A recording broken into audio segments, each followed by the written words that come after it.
Vous n'êtes pas sous l'emprise de la chair, mais sous celle de l'esprit. Romains 8, 9. Paul est l'homme de deux cultures, on le sait, mais cela rend sa lecture difficile, car il écrit en grec, mais il pense en hébreu, et nous risquons souvent des méprises. C'est le cas par exemple lorsqu'il oppose la chair et l'esprit. Aussitôt parce que notre langue a été façonnée par le monde gréco-latin, nous pensons corps et âme, ce qui est le pire des contresens. Pour lui, héritier de toute la tradition juive, l'être humain n'est pas divisible.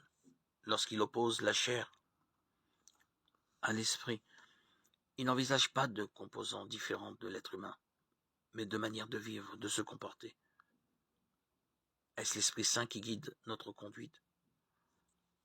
Paul dira que nous sommes sous l'emprise de l'Esprit. Si ce n'est pas l'Esprit Saint qui nous guide, alors il dira que nous sommes sous l'emprise de la chair, de notre pente naturelle, pourrait-on dire. C'est dans ce sens qu'il oppose souvent Jésus-Christ à Adam, l'homme nouveau, à l'homme ancien. C'est sa manière à lui de traduire un thème très habituel de l'Ancien Testament, le thème des deux voies. Parce que l'Esprit Saint n'avait pas encore été répandu sur les hommes. Ceux-ci étaient encore sous le régime de la loi de Moïse, et tous les prophètes présentaient son observance comme le droit chemin, le seul moyen d'être véritablement heureux.